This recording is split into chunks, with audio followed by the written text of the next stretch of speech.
Yo, what do you say? What do you do? Kyo, pues. Coach Rock coming at you from the shop. Now we chopping it up. God, ancestors, and universe. Today we're hitting ancestors. And I've been doing some preface, some precursors, some prequels, all that jazz, like the Star Wars man did, George Lucas with us with Star Wars. He said, we're going to start with 4, 5, and 6. I'm like, what?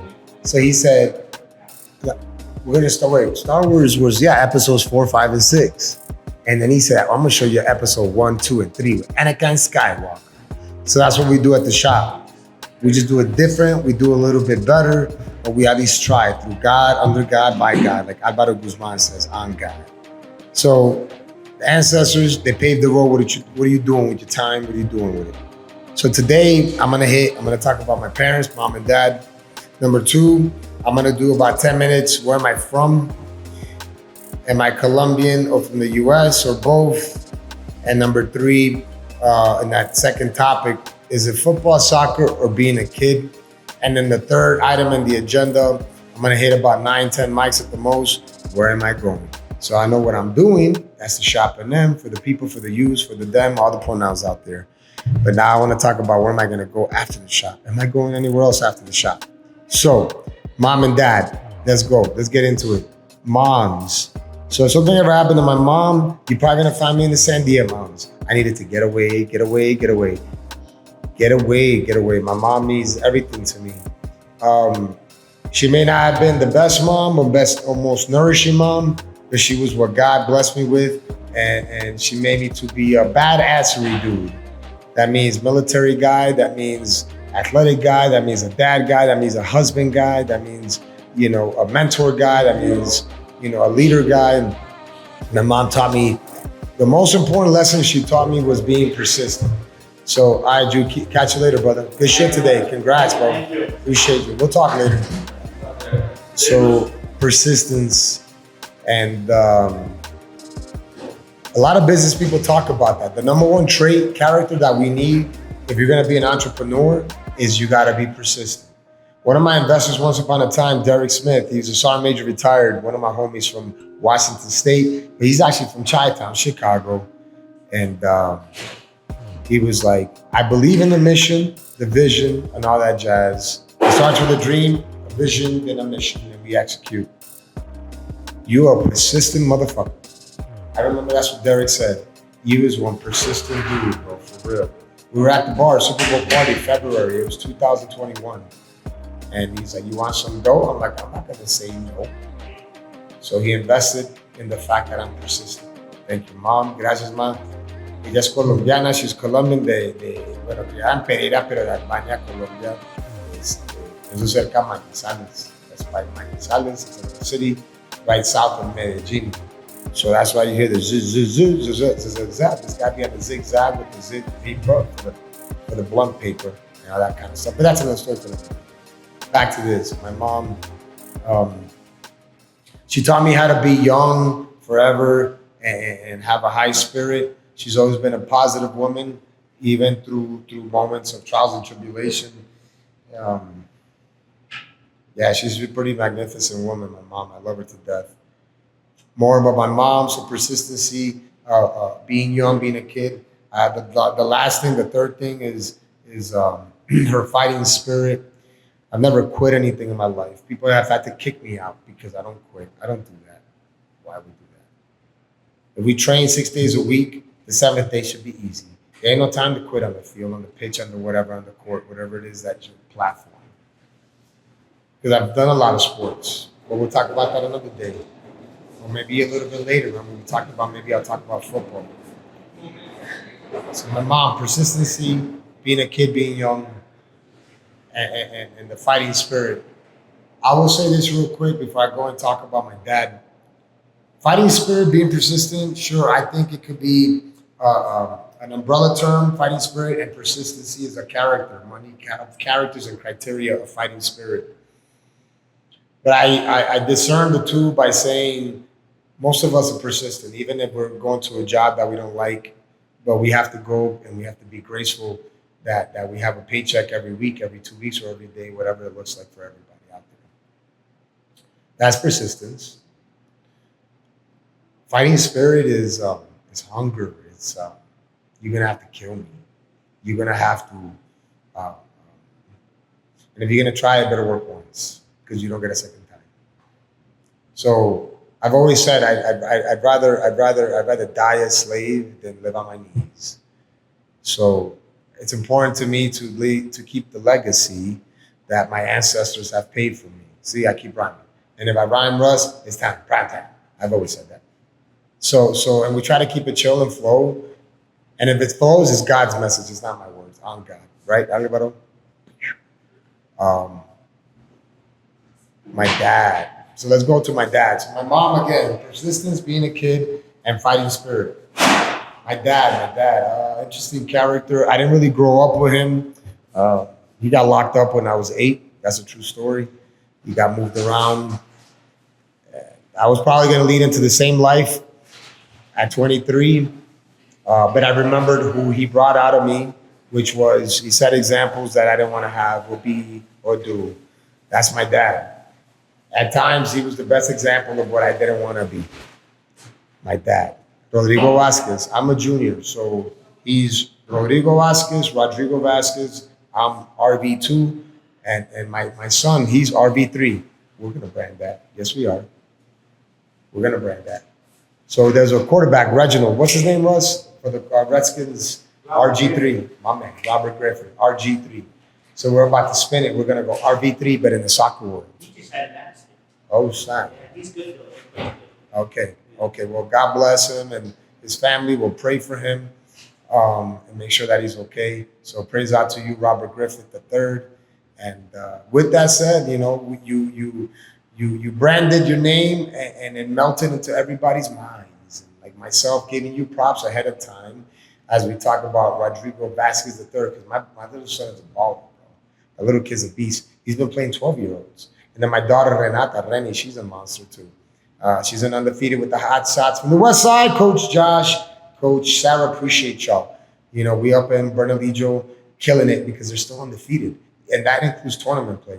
They just getting it. So back to Dad. So he taught me mistakes that I shouldn't make. He taught me charisma. My dad was he had a lot of charisma. My dad was one of those dudes, if your dad has a Regal, has wingtip shoes, you probably got another brother or another sister laying out in the world somewhere. And actually, I learned that too, Russ. I learned that too. At 13, I had another sister, and she's from Panama. Pam Pam, Afro-Latina. My sister, Lizette Vasquez. She lives out in Florida, New York. She go back and forth. So my sister, Lizette, she's Afro-Latina, and she's Colombian. Then my other sister, Soledad Vasquez, and then my youngest sister, Maria Paulina. She's brown, cinnamon brown, like Love and Basketball. I think I want to do Love and Basketball Part 2 in the basketball court back here in the shop. My word. For real, that's going to happen. Maybe have Omar S. as the grandfather and shit. Like his grandchild to come out here and he meets a hottie or something, or a baddie, or a cutie, or whatever people call it these days, Russ. So, film. We're renting. We're sharing space for your film, for your ideas. Let's come into fruition. Let's do it together. Let's do a film at the ShopNM. Whoever that is, come through. We'll do some indie film festival back here. Why not? Anyway, back to the subject, my dad.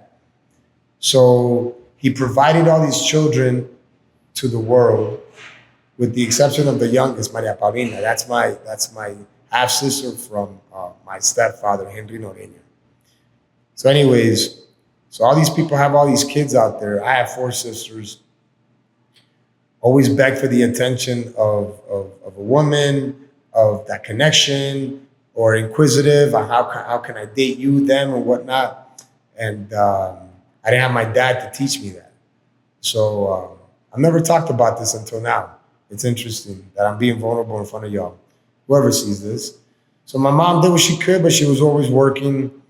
And then my sister, she was, I couldn't get advice, Russ, because she was always running away. True story, sorry. I do not mean to hate on you, Soledad Vasquez, but you was a killer. Oh my God. She was killing us every day with heart attacks. Anyways, back to the story, my dad. So he gave me lack of presence, so I make sure I'm present.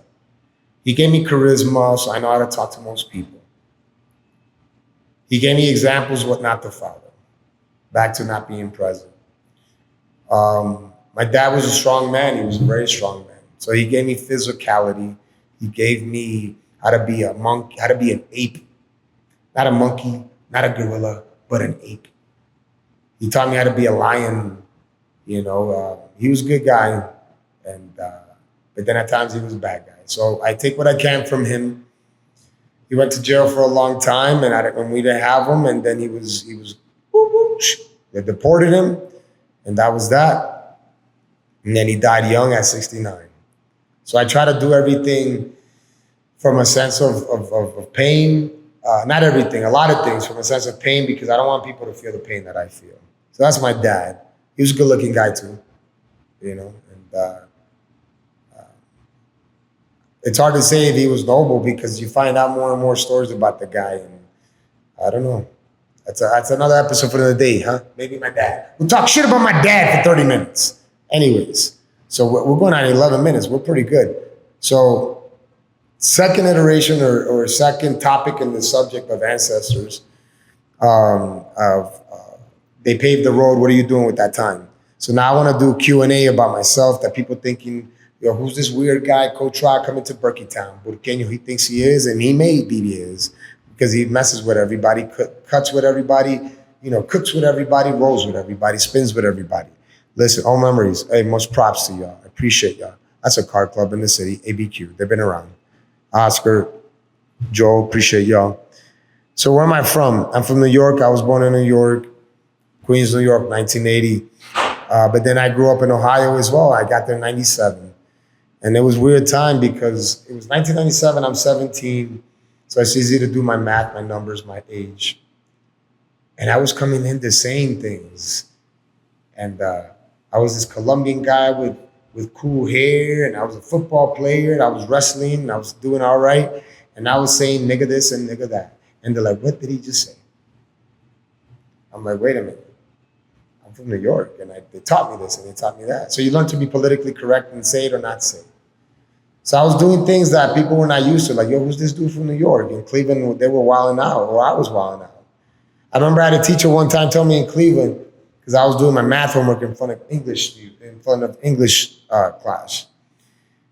And this teacher, beautiful black woman from the South, and she was a teacher in Cleveland. And she saw I was fucking around, not doing her thing, like reading the book. And I'm doing my math, and she caught me. She said, boy, put that book up. So I put the book up. I'm not playing. I went like this. I had a book, and I put it up. Apparently putting up in the South is put the book away. I mean, put it back in your desk, in your drawers, in your back pocket, in the damn back pocket. Back. Put it away. So why didn't you just say, put it away? She said, put it up. I looked like a clown, but then everybody thought I was Mr. Popular Guy because I was being a clown. So then that's how I broke the mold, Russ. That's how I broke the ice in Cleveland, Ohio. It wasn't even the football. It wasn't even the wrestling or the track and field. It was just I was able to connect with everybody. It was hilarious. So what was a scary moment, I got anxiety because she called me out, turned out to be a little mini win. So God has surprises like that for all of us. And when we think it's a trip, man, there's a song, Natives, they sing it. I'm trying to remember the tribe. And the guy's talking about a setback is just a chance for a setup. That's just God setting you up. A setback is just an opportunity for God to set you up or get you up. I was like, man, that's pretty dope. I appreciate that message. So with that said, I got popular with everybody in Cleveland. Then I started getting in trouble at 23. So it was either go to jail or get out and disappear. And I went to the military. I went to the Army in 2004. So I traveled or whatever. And I ended up in Georgia for a while at Fort Benning. And then I ended up at Regiment. Then I flew out to Washington. I was in the 2nd Battalion. Then ended up in the National Guard units, some MI units, some EOD units. I was in a group, a 19th group, not an operator, support role, but I was going to be an operator. But instead, I chose the family life. And that was all in Washington State. So I got my people up there where I started the shop. So big ups to my people over there in Tacoma, Washington, in Seattle, in Olympia, in Chehalis, in Vancouver, and even in Portland, Oregon. I appreciate y'all down there. The family, Mazatlan, it's a Mexican restaurant. They're families of my kids' mom. And then I'm from around the world. I spent a lot of time in Afghanistan, a lot of time in Iraq. So I appreciate my people out there, people in Kuwait. I spent some time in Europe, passing through there. So I think it's very important to be nice to people, to be respectful, to appreciate culture, to try to learn language if you're in Germany, because we know how to do three in German, don't we? Because we know if it's this or this. Inglorious Bastards taught that to us, Russ. That's how he got caught, the spy. Because he was like, let me get 3 beers. I'm like, hey, he fucked up. So the Nazis understood he was not German, because that's 3. So you learn all these things in the world, man. I appreciate it. Speaking of Dutch, right? Anyways, number 2 question and topic or subject number 2, am I Colombian or North American? So I believe that we are who we grew up with and what we're touching and smelling and sensing, and it's our culture. That means the food, the music, the handshakes, old school, bring it in. So I learned that in the US, right?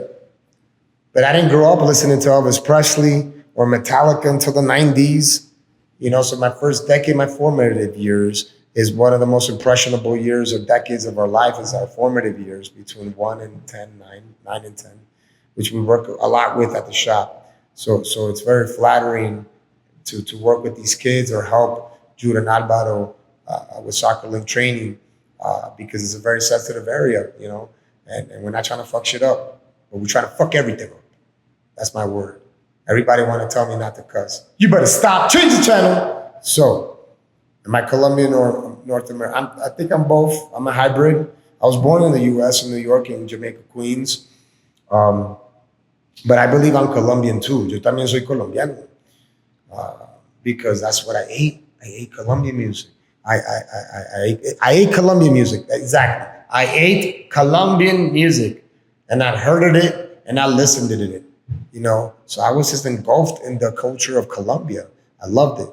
Whether it was the food, the music, as I got older, like the homies and the women and the dating and then the not dating and get my heart broken and the Colombian women crazy. Russ, don't date a Colombian woman. They're crazy, bro. Especially if they mix with Salvadorian. She knows who I'm talking about. Listen, you better get away. Listen, I had one, Russ. She left me scarred. She did. She stabbed. She didn't just leave me emotionally scarred. She stabbed me, ladies and gentlemen. Hey, man, never break up with a woman in the kitchen. Just saying. If I hear about you in ABQ scene, big ups. If I hear about you in the 11 o'clock news, that you got poked to death, not by tickling to death. It was in the kitchen. Listen, he's trying to break up with her. You better fax her from India. Listen, bro. So I believe I'm both. Number 3, question of subject number 2. So we talked about my parents, now we're talking about me. Football, soccer, or being a kid. We're already about at 19 minutes, so we're almost done, everybody. So that way you don't think this is too monotone or too boring. And I hope it's not. I hope I'm feeling the heart, feeling the mind, making that soul dance a little bit. And I'm giving you some nuggets like, back in the day, some of my people would tell me in the shop back in the day, Miss Shirley, miss you, I love you. She used to tell me, Russ, like, Coach Rod, I appreciate the nuggets you be telling my boys. And these guys are studs. They're football players, in Canada and in Kansas State, running back shit, So a tackle and a running back, halfback, studs. We used to work out in the backyard. We were strong. I was like 42. These kids were like 18 and like 21. And the only thing they ever beat me at was the yoke walk. It was like 600 pounds. I used to walk around with 500 pounds, bro. I was strong. Maybe that's why I'm so short. Because I'm putting too much weight on my back. Kids, don't work out and lift weights too early. Don't do it at 13. Because I was doing it with old school York dumbbells, curls for the girls. That's right. Some push-ups. I never did legs, really. As I got bigger, it looked like I was crip walking everywhere, bro. I was so heavy top, it was ridiculous. So now today I'm proportioned at 45. Any hither. Back to football, soccer, or kid. So I don't play ball anymore, no football. I was trying to play at 40, at 38, semi-pro still. But my kid's mom at the time is like, yeah, no, I'm not going to take care of you. I'm like, all right, then I'm not playing. So I called down Tyrone and I told him, bro, I ain't playing because I'm going to have to take care of myself. He's like, man, that's too bad, man. We needed a strong safety because that's what I played, strong safety. I was pretty quick too, strong, agile, vertical. Anyways, then I learned about soccer in my late 30s, formatively or in a formal manner, more so because of my kids. I told myself they're going to be ballers and I want to be able to be relevant. And now I'm learning indoor futsal at the ShopNM. I'm learning outdoor, Coach Sarah, she invites me to the 11v11 Maverick. What are you thinking, Sarah? Why did I not start at the Goose? Come on, man. In the Maverick, man, they're quick, they're fast. So I try to play on Sundays. I try to support Bernalillo, Duke City, the ASL League. So I appreciate y'all. It's a co-ed league. I play. If you want to have a good laugh, come on Sunday between 9 and 12 o'clock. You probably see me out there falling on my ass. So I love soccer, though. I'm going to get good at this. Listen, if everybody has made me look like a fool out there, I'm coming for you, for them, for he, for her, for all of them. And then the last one is kid. Man, I try to be a kid all the time. A lot of people tell me, Rod, stop looking back, just drive the car. But I used to drive kind of faded. And I didn't know I was drunk. This is my military days. And I would be looking back at people while I was driving my Range Rover, true story, and going like 90 because we got to make it before happy hour, bro, in Seattle. So being a kid, I was a football player, I'm a soccer player. And I think my third life is going to be a kid. I'm surrounded by kids. I'm surrounded by their blessings, their energies. God protect us. I get emotional talking about that stuff because, the kids, I mean, it's a stupid message, but it's not. They're the future. ODB, he said it, Old Dirty Bastard from Wu-Tang. He said it back in the day. He was like, this for the children. How he said it? Are you slobbering? I don't know what he had in his mouth, but it was like some MTV awards, some rap awards and whatnot. And he's right. And he was right because he's not alive today, ladies and gentlemen. ODB, rest in peace. Much props. Wu-Tang, if you ever want to come through the shop, please do. We'll do an after party for you. Any rapper. Listen, a lot of people from Cleveland, Crazy Bone, he was here. Busy Bone, he was here. We're talking about Thug, Shiza. Thank you, sir. Bone Thugs and Harmony, Cleveland. So, please come to the shop. We'll do an after party for you. Easy work. The ShopNM, look it up, please. And if you don't know me and you want to vet me, Cleveland, Bone Thugs or whoever it is, talk to you people in Cleveland. You can ask about me. And I used to play a lot of spades in the east side, by the way, half of Euclid. This is in Cleveland, Ohio. We're at 24 minutes, man. We're doing pretty good. So again, that last, okay, easy work. So remember, where am I from? I told you all where I'm from. We talked about my Colombian or North American, USA, and I said both. And then I talked about number 3, is it football, is it soccer, is it kid? Football is my past life. I love it to death, but I love soccer very much. And I think if I would have done soccer all my life, there's a very good chance I could have been a pro. There's a very good chance. I asked my mom that, y ella sabe qué me dijo. Yo le pregunté, ma, si yo hubiera jugado fútbol toda mi vida, ¿usted cree que hubiera jugado profesionalmente? Y me dijo, mijo, usted puede haber hecho lo que usted se le dé la gana.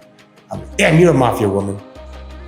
And then being a kid. I love being a kid with my kids, by myself, just thinking and spacing out because I like screenwriting movies too. That's another hobby. Talk about it another day. Screenwriting movies. All right, the last thing, we'll cut it up. Let's see, we're at 24:30. I'll go about 4 or 5 minutes. Where am I going? 3, easy work. Where am I going? Even better. 3 is better. That's my number. It's my lucky number. Why? Because it's the Holy Trinity. El nombre del Padre, y del Hijo, y del Espíritu Santo. God, universe, and ancestors. Where am I going? I want to get into community space, into commercial development.